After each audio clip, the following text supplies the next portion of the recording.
My name is Mara Lynn, 24 years old. Christmas at my parents' house always smelled like cloves and control. This year, the table was set with matchy-matchy boxes, silver paper, identical bows, a chorus line of presents that looked like they would behave. I took my seat between the twins, Connor and Devin, 22, and married to their microphones, and my sister Becca, 26, still living at home, still temporary at Dad's company, 3 years running. Now, Dad said, standing at the head like the foreman of a verdict, a little help getting you kids launched. We all reached at once. The twins tore theirs with the finesse of toddlers. Becca opened hers delicate, like she needed the paper to know she could afford not to save it. I lifted my lid and saw it immediately. Nothing, just a square of air pretending to be a gift. I thought maybe it was a mispack, a prank, a mistake we'd all laugh about before pie. My throat worked around a word that didn't come.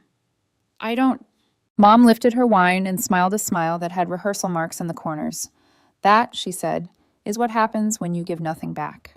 The twins each held up checks, identical font, identical signatures, $15,000 apiece. Down payment money, Dad announced, the benevolent baritone he used when he wanted to be both Santa and God. Becca's check fluttered in her hand. She wouldn't meet my eyes. I visit every holiday, I said, and could hear my voice shaking. I'm here right now. But you're never really here, Dad said, not looking up from whatever manufactured emergencies was on his phone. Always distracted, always running off to your busy life. My busy life, 2 jobs and a master's degree. I was funding with sleep and stubbornness.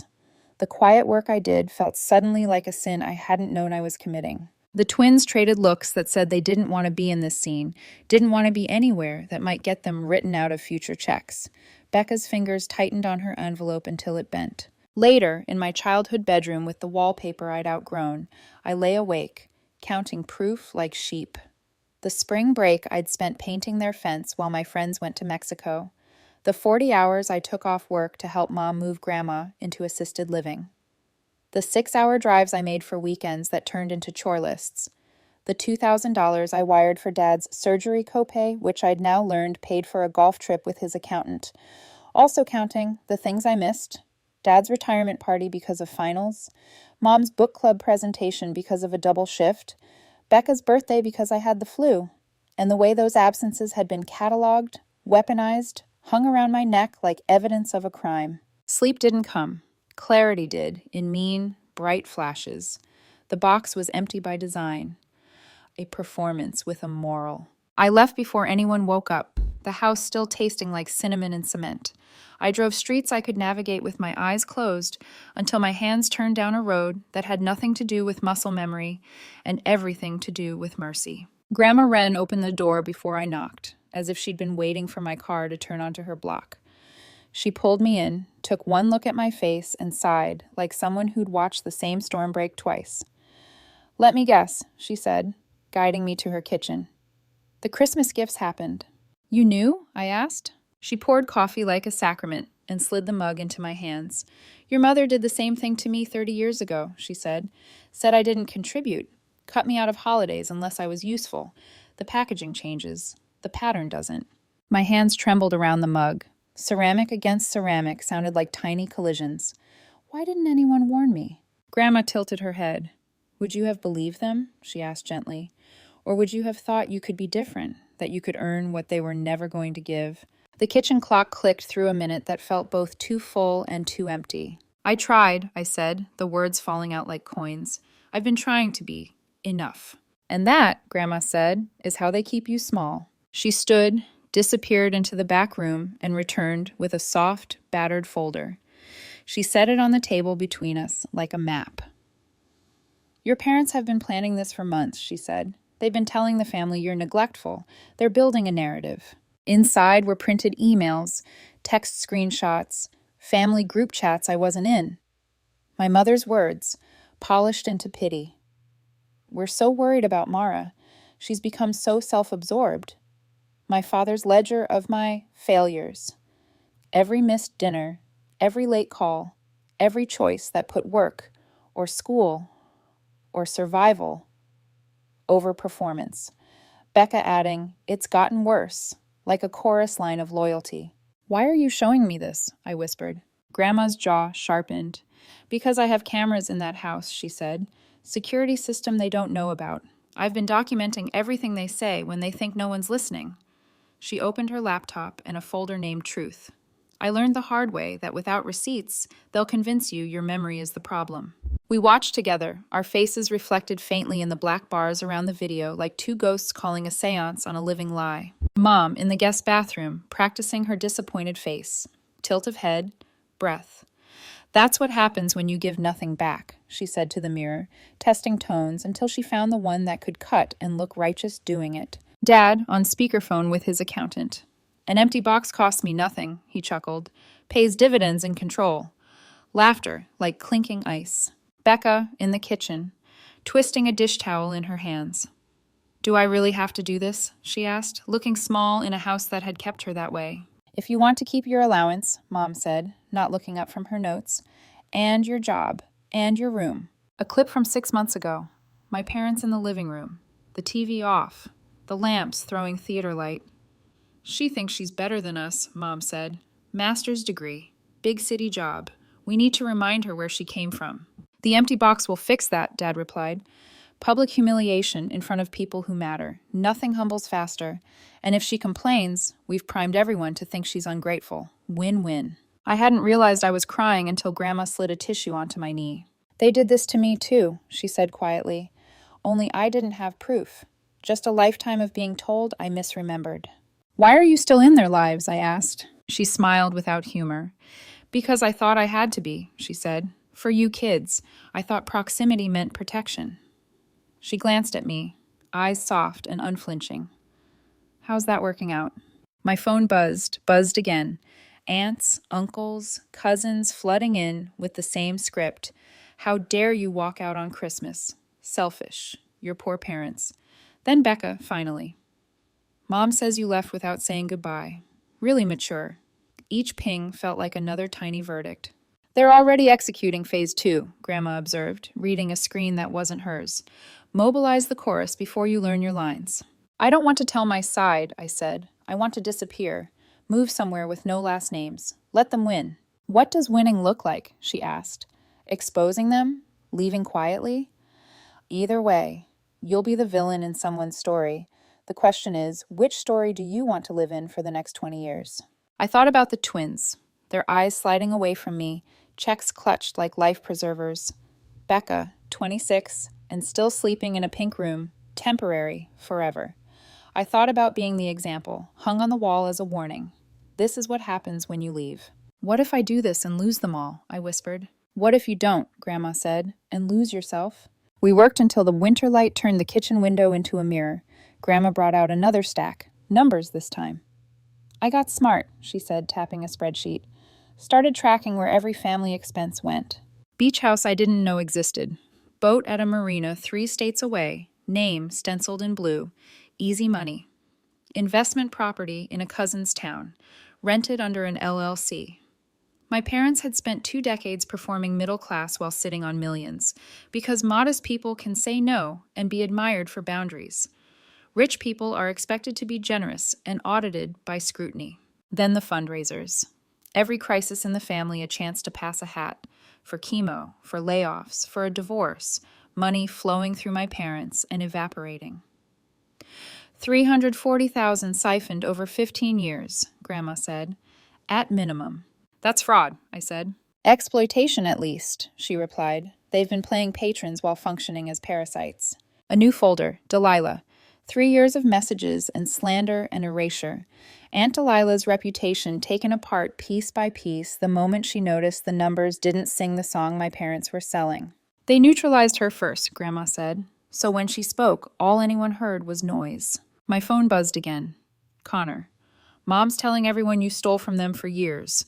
Thought you should hear it from someone who knows it's BS. And so it begins, Grandma said. Character assassination. By New Year's, they'll have you cast as the villain in a family opera none of us auditioned for. So what do? I asked. Grandma closed the laptop and slid the soft, battered folder toward me, like she was placing a sword in my hands. That depends, she said, and the kitchen went so quiet I could hear the clock mark our choice. Are you ready to burn it down? The answer moved into my mouth before fear could. Yes, I said. Grandma didn't smile. She nodded once, the military kind. Then we'll do it the right way, she said. Documentation, timing, controlled flames. We made a private Instagram in my name and added every relative except my parents and Becca. At 5 p.m., when the daylight made the snow look honest, I took a photo of my empty box and placed it beside the checks my siblings had held. I wrote, "This is what my parents gave me for Christmas. They said it's what happens when you give nothing back." Here's what I actually gave over 6 years, with receipts. The $2,000 for Dad's surgery, the 40 hours moving Grandma, the 500 yen month in groceries when they said money was tight, the spring break of fence painting, the 6-hour drives for weekends turned into chores, the birthdays I missed because I was in bed with a fever and still got marked absent from love. I thought I wasn't doing enough. Turns out I was just doing it wrong. I was supposed to stay close, stay grateful, and stay small. I hit post, heart pounding a rabbit's rhythm. Within minutes. Wait, what? From a cousin. They have a beach house? From another. Aunt Delilah, thank you for your courage. I see you. I believe you. Mom called. 47 times. I didn't answer. Becca, you just destroyed our family. I hope you're happy. I stared at the text and imagined the pink room, the practiced soul loyalty, the check on the dresser. My thumbs moved. I'm not the one who gave me an empty box and laughed about it behind closed doors. I waited a beat. Ask Mom and Dad about Grandma's security cameras. 3 dots, disappear. 3 dots, disappear. Nothing. Round 1, Grandma said, fingers steepled. Now we breathe. Tomorrow. Video. I touched the empty box on her table, the corners still crisp from being careful with lies. For the first time since the living room, I felt the smallest flicker of warmth that had nothing to do with the radiator. It felt like a match. By morning, the private account was a battleground dressed like a comment section. Aunts tutted. Cousins DM'd questions. Uncle Todd posted a measured, "Let's all calm down," which is family code for someone just aimed a flamethrower at the group chat. I set the phone face down and reminded myself we had a plan. This wasn't about venting. It was about proof. At noon, Grandma slid the laptop toward me. Ready? I nodded. The video was tight. 2 minutes, no gore, no embellishment, just the audio pulling back the wallpaper. Mom in rehearsal, trying out her lines. Dad on the phone with his accountant, joking about dividends and control. The clip where Becca asked if she had to play along and Mom weaponized home and job in one sentence. Titles were simple. Dates, rooms, who was speaking. Nothing sensational except the quiet certainty of people who thought they were safe. Caption: This is what happens when you think no one's watching. I tapped post. There's a sound all hell makes when it breaks, and apparently it's the vibration of 100 phones at once. The first responses came in sideways. Eye emojis, question marks, a cousin's OMG. Then the split. Take this down right now. We need to hear your parents' side. I had no idea. I'm so sorry. Screenshots started arriving from the family WhatsApp that I wasn't in anymore. Mom crying in text. Dad threatening lawyers and salvation in the same paragraph. Becca, initial defense crumbling into silence as people asked her to explain the footage. The twins DM'd. We didn't know about any of it.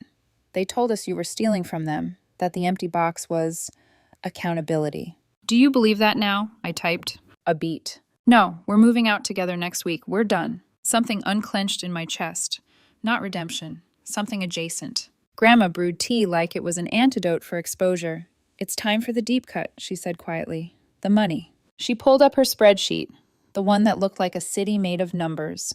The modest facade my parents had curated for 2 decades collapsed in rows and columns, mortgages paid in cash, rental income funneling through an LLC, with a name so generic it sounded honest. Dock fees for a boat called Easy Money, monthly upkeep for a beach house no one admitted existed. Why? I asked, even though I knew the answer would taste bad. Because middle-class people get credit for saying no, Grandma said. Rich people get asked why it's not a yes. Then the fundraisers. A litany that made my stomach tilt. Uncle Todd's cancer drive. $45,000. Collected. $3,000 dispersed to the person who needed it. The rest, admin. A layoff fund for a cousin in Ohio. A quiet divorce in Florida. Another medical scare. each one a hat my parents passed with performance and kept under the coat. 340,000 siphoned over 15 years, Grandma said. Conservative estimate.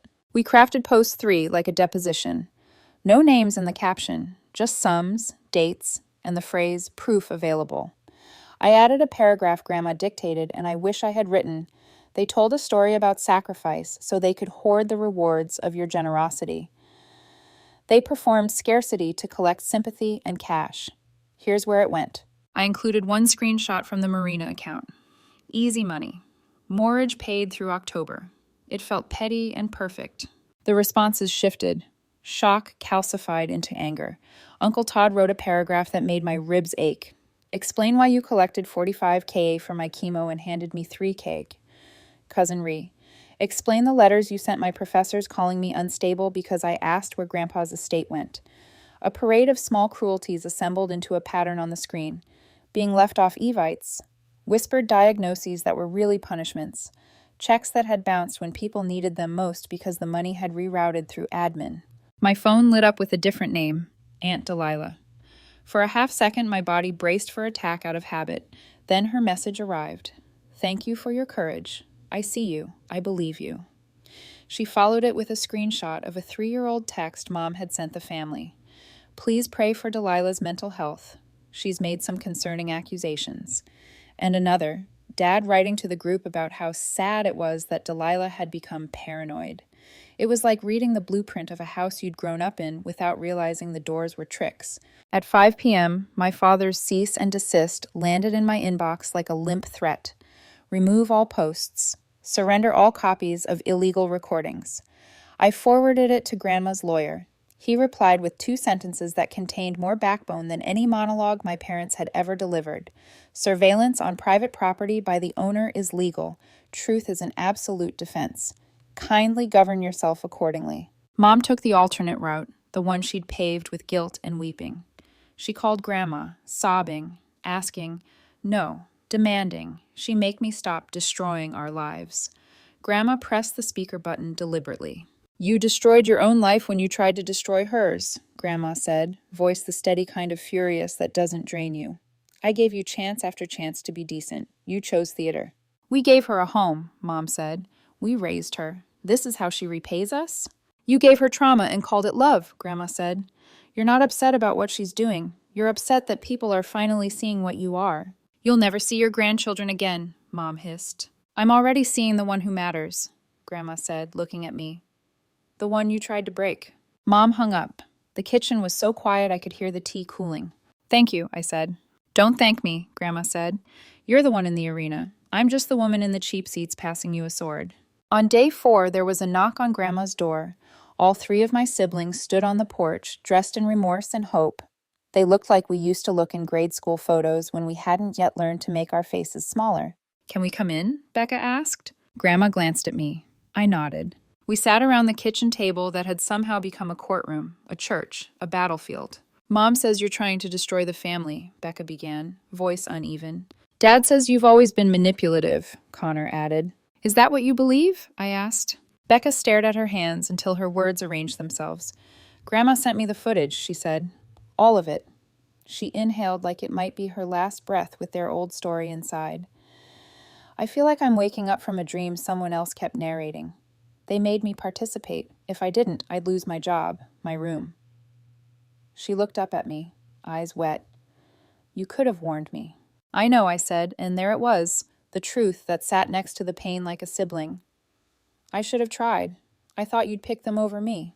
Devin cleared his throat.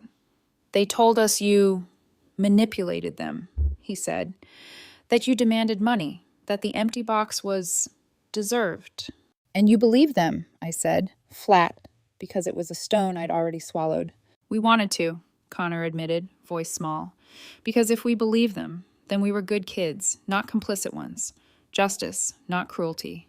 Then we saw the footage, Devin said, eyes suddenly hard in that way kids' eyes get when they realize their parents are people with edges, and realized we've been living in a story they wrote. Becca folded into herself and unfolded again. I'm 26, she said. Every time I tried to move out, there was a crisis, a medical emergency, a financial disaster, something that required me. I don't know what was real. I do, Grandma said. Her voice had sand in it. None of it. So what now? Connor asked. We want to fix it. You can't fix people who don't think they're broken, Grandma said. You can only decide if you're going to keep participating in their brokenness. We're moving out, Devin said, glancing at the twins, who nodded in unison the way they used to when they wanted the last slice. The three of us. We found a place. No more Dad's paycheck. No more strings. Mom said if we leave, we're cut off, Becca whispered. No inheritance, no holidays. We're choosing you anyway, Connor added, and something in the air changed shape. A small click, a lock undone. You don't have to choose me, I said, hearing my voice steady for the first time in days. You have to choose yourselves. Can we choose both? Becca asked, and when I really looked at her, all the performance fell off her face. She was a kid who'd learned to keep a room's approval by shrinking and was finally asking how to grow without making the house collapse. Yeah, I said, we can choose both. The family meeting happened 2 weeks later in a community center conference room with carpet that looked like an optical illusion. Grandma rented it on her credit card and sent an invitation to every adult relative. 53 names, 41 chairs filled. My parents arrived early and sat at the head of the long table like they were about to run a board meeting about our feelings. Thank you for coming, Grandma said, standing with her laptop. She didn't clear her throat. She didn't apologize for the mess she was about to make. I know the past few weeks have been loud. Today we are going to make it quiet with facts. My father stood, voice immediate, indignant. This is absurd. Sit down or leave, Aunt Delilah said. If you leave, everyone will know why. They sat. Grandma plugged in the projector. For 2 hours she was ruthless and kind in equal measure. Surveillance clips, bank statements, fundraiser totals, the emails where my parents tried to erase me and anyone else who had asked for math. People gasped. People cried. People stood up and paced, then sat again so they could keep watching. Dad tried the defense that has gotten him out of every corner, out of context. Explain the context, Uncle Todd said, not bothering to sit down anymore. Explain collecting $45,000 for my chemo and handing me $3,000. Explain telling everyone I was in rehab. Explain trying to get me expelled for asking where Grandpa's money went, Cousin Ree said, voice shaking, then sharpening. When Mom finally started to cry, I couldn't tell if it was a new script or the last of a woman's masks cracking. We did everything for this family, she said. We held it together. And this is how we're repaid? You didn't hold us together, I said, standing because my legs wanted to tell the truth before my mouth did. You held us hostage. Silence has a sound when it agrees with you. Dad pushed his chair back. We're leaving, he said, performing disgust with his shoulders. Anyone who wants to remain part of this family will come with us. No one moved. Fine, he said. You're all dead to us. They walked out. The door clicked, and the absence they left behind felt less like loss and more like ventilation. After, the logistics were ugly in the way surgery is ugly and necessary. Lawyers. Quiet settlements to avoid criminal charges. Assets liquidated and reallocated like moral reparations. The beach house deed signed over to Uncle Todd. The boat sold to reimburse a list of names. The investment property title transferred to Delilah, who received it like a woman reclaiming her voice more than a house. My parents moved 2 states over, changed numbers, sent one stiff email to Becca about coming to her senses. She deleted it without telling anyone until months later, when we laughed the kind of laugh that lets you sleep. At night, I put the empty box on a shelf in my tiny apartment and slid a note inside. This is what freedom looks like. Some days I took it down and held it the way people hold relics. Most days I didn't. Most days, the space on my shelf where it sat said enough. The weeks after the confrontation felt like living inside the echo of an explosion. Everyone was still standing, but the ground had changed. For the first time in my life, there were no family group chats dictating the schedule, no passive-aggressive phone calls about who hadn't RSVP'd, no invisible leash pulling me back toward the performance of belonging. The silence should have been relief. Instead, it was disorienting, too quiet, like waking up in a room where the clock has stopped. Grandma, though, was steady. She always was. Every Sunday, she made us come to her house, not to replace the old family dinners, but to rewrite what they could mean. Her rule was simple, no pretending. The first dinner, we all sat stiff and unsure. The twins whispered jokes about overcooked chicken, Becca picked at her salad, and Grandma watched us with eyes that could still outstare guilt. Finally, she said, You know, this table isn't cursed. It just got used by the wrong people. That broke something. Devin snorted. Connor started laughing. Becca looked up, watery-eyed, and said, "So, what happens now?" Grandma smiled. "Now you figure out what a family is when nobody's holding power over anyone else." It wasn't immediate, but it was real. We argued, we snapped, we apologized, and every time we came back the next week, that was the miracle. We came back. Meanwhile, my parents' absence became the loudest story in the family. Half the relatives had cut them off completely. The others were trying to rewrite history, saying things like, "They made mistakes, but they did their best," the phrase people use when they want to excuse monsters without naming them. A few still called me, asking for updates like I was the main character in a TV drama instead of a person who had to live with what they'd done. I stopped answering most of them.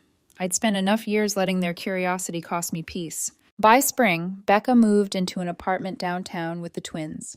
It wasn't big or fancy, but it was theirs. I helped them paint the kitchen a bright green that didn't match anything, and halfway through, Becca said, "It feels weird not asking permission." Connor looked up from the roller. That's the point. For months after, she'd text me photos of their dinners, their messy living room, their little victories. Every time I'd feel that quiet pride you get when someone you love finally sees the door they always could have opened. As for me, I finished my master's. Graduation felt strange without the parents who had spent years pretending to care about my achievements while resenting them. I didn't invite them. When they found out through a cousin, they sent a single email. "We're disappointed you didn't think to include us. We'll always love you, even if you've forgotten where you came from." I stared at the words for a long time before deleting them. They always loved me, like a possession loves its owner. Jealous, conditional, proud only when displayed correctly. I didn't reply. Silence was my boundary now. That summer, I poured everything I'd learned into something new. It started as a project for school, an idea for a nonprofit that helped people escape financially abusive family structures. But as I started building it, it stopped being theoretical. It became a mission. Grandma helped with the first round of paperwork. Becca handled the social media. Connor built the website. Devin came up with the name, Second Ledger. We launched with a hotline, a resource database, and a simple tagline. Your story counts, even if they rewrote it. By the first month, we'd received over 200 messages. Stories from people who'd been guilted into debt for their parents' emergencies, who'd had savings drained for the family good, who'd been erased and told to be grateful. Reading them was painful, but it was also clarifying. Every message was proof that we weren't alone, that this wasn't just our family's sickness. It was a pattern, one that thrived in silence. 2 years passed. The lawsuits Grandma initiated quietly ran their course. Most relatives who'd been defrauded got partial restitution. The rest, closure. My parents sold everything, the boat, the beach house, even the investment property they'd hidden under a shell company. They disappeared to a smaller town in another state, changed their numbers, and sent one email to Becca. "We hope you'll come to your senses one day." She never replied. I asked Grandma once if she missed her daughter. She thought about it for a long time. "I miss the version of her I hoped existed," she said. "But she's gone, and if she ever comes back, she'll have to find me standing on the truth." The real surprise came the next Christmas. For the first time since the empty box day, our family didn't implode, it healed. We all gathered at Grandma's, the table crowded with people who had chosen to be there. No performances, no power games, just laughter and too much food. Halfway through dinner, Becca lifted her glass. "To the year we learned that family isn't blood," she said, voice trembling. "It's honesty." Everyone raised their glasses, even Grandma, who rarely toasted anything. After dinner, she pulled me aside, her tone softer than usual. "You know," she said, "that box wasn't empty after all." I frowned. "You're going to make this metaphorical, aren't you?" She smiled. "Of course, it held space. Space for the life you were supposed to have once you stopped trying to earn love that wasn't for sale." I hugged her, and for the first time, it didn't feel like leaning on a savior. It felt like standing beside someone who had simply survived longer. 2 years later, I got married. Small ceremony. Just Grandma, my siblings, Aunt Delilah, and a few friends who knew the whole story. When the officiant asked who was walking me down the aisle, I said, "The woman who taught me that love doesn't come with conditions." Grandma grinned and offered her arm. "Try not to trip," she whispered. During the reception, Aunt Delilah raised her glass and said, "To freedom that looks suspiciously like peace." We laughed, and for once, it wasn't nervous laughter. It was joy. The kind you don't have to check for permission before feeling. A year after the wedding, a letter came. No return address, but I recognized the handwriting. My mother's. It said, "I've been thinking about that Christmas, about the empty box. I still believe I was right to teach you a lesson, but maybe I went too far. You were always ungrateful, always difficult. I did my best with what I had. That's all any parent can do. Maybe one day you'll understand. Maybe you'll forgive me, or maybe you'll stay bitter.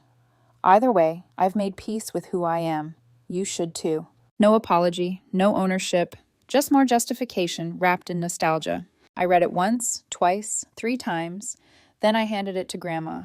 She skimmed it, sighed, and slid it back across the table. "What are you going to do?" "Nothing," I said. "She wants engagement. Proof that she still has a place in my head. I'm not giving her that." "Good," Grandma said. "Some people write their own endings. Let her write hers alone." I threw the letter away. Didn't even keep it for documentation. It wasn't evidence of anything except her refusal to change. Now, 5 years later, the empty box sits on a shelf in my office. Inside it, a single note in my handwriting. This is what freedom looks like. Sometimes I open it and remember that morning. How small I felt, how heavy that nothing had seemed. Now it feels light. It feels like air I can finally breathe. I built a life from what they tried to bury me under. I built a family that chooses each other every day, and I built a future that no longer fits inside their version of love. The box that once held my humiliation holds my peace now. It was supposed to break me. Instead, it taught me how to start over. Because the cruelest gift they ever gave me turned out to be the truest lesson. That freedom, like love, is something you give yourself.